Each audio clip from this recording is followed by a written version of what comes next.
आज शाम को लगाई मैंने मेहंदी। राम राम जी सारा ने मेरे एक और नए ब्लॉग में आप सबका स्वागत है। सुबह उठते ही मैंने गर्म पानी करके मलाशन में बैठ करके गर्म पानी अच्छे से पिया। फिर मैंने दूध गर्म करने के लिए इंडक्शन पे रख दिया था।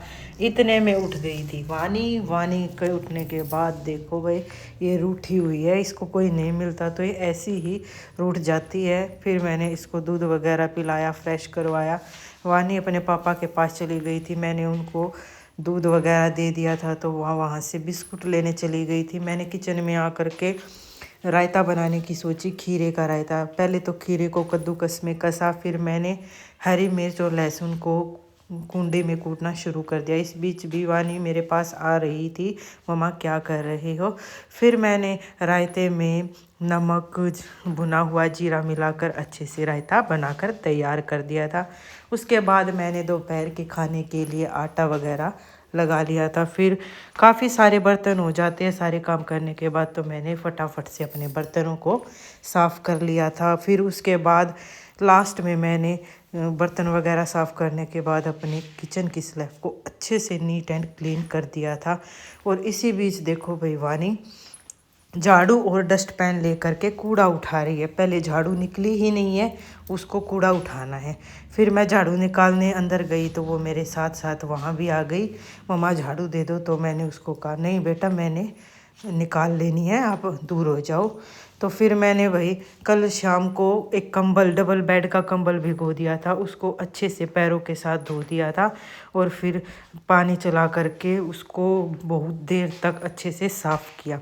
फिर मैंने दोपहर का भोजन बना दिया था तो वानी के पापा को मैंने उनका भोजन दे दिया था। फिर मैंने वही कंबल तो धोया ही था, साथ में मैंने वॉशिंग मशीन भी लगा रखी थी, जो वही डेली के कपड़े होते हैं वो भी धो दिए थे। इतने में आ गई थी वानी की फ्रेंड पड़ोस से, तो वो उनके साथ खेल रही थी। शुक्र है ये आ गई, वरना ये मुझे बीच में दुखी करती। मैं कपड़े धो रही थी तो देखो कैसे उसको झुला रही अपने घोड़े पर। फिर ये देखो भाई टाइम हो गया था 2 बजे के लगभग, मेरे सारे कपड़े धुलकर तैयार हो गए थे। काफ़ी सारे कपड़े थे, सर्दियों के बेडशीट और रजाई के कवर वगैरह, तो धुलने में टाइम लग गया। फिर वानी के पापा आ गए थे तो उनके लिए मैंने कॉफ़ी बना दी थी। उनको कॉफ़ी दे करके फिर मैंने शाम के खाने की तैयारी शुरू कर दी थी, क्योंकि आज शाम को बनाना था मैंने पनीर।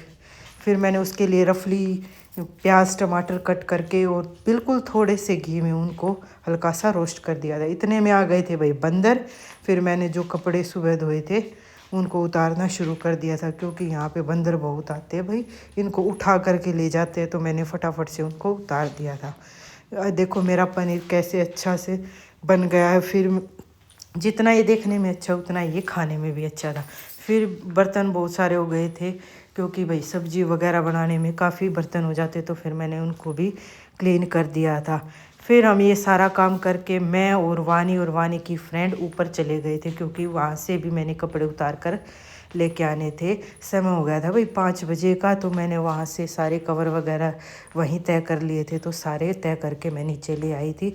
और इतने में देखो भाई वानी को दिख गई थी अनु दीदी, तो उसको बुला रही थी, अनु आजा ऊपर, हम सब ऊपर हैं। तो अनु को देखकर वो बुला रही थी। फिर आ गए थे हम नीचे, तो वानी के और फ्रेंड भी आ गए थे। वही देखो कैसे मस्ती चल रही है इनकी। फिर मैंने रात का भोजन वानी के पापा को दे दिया था। इसके बाद मैंने मेहंदी लगाई, क्योंकि भाई कल शिवरात्रि है। तो देखो थोड़ी सी लगाई है, क्योंकि वानी लगाने नहीं दे रही थी, तो वानी को भी थोड़ी सी लगाई। फिर जा कर के भाई वानी बोली मम्मा धो दो, तो मैंने 5 से 7 मिनट में मेहंदी को धो दिया था। देखो भाई बच्चे की तो माननी पड़ती है, रोने लग जाती है। तो मेहंदी धो करके मैं अंदर आई, तो वानी के पापा वानी के लिए चॉकलेट लेके आए हुए थे बहुत सारी। तो वानी उनको देखकर खुश थी। देखो भाई कैसे खुश है, इसको पता नहीं कि इसमें चॉकलेट है, तो ऐसे ही खुश हो रही है। मिलते हैं कल, बाय बाय। आज के व्लॉग में इतना।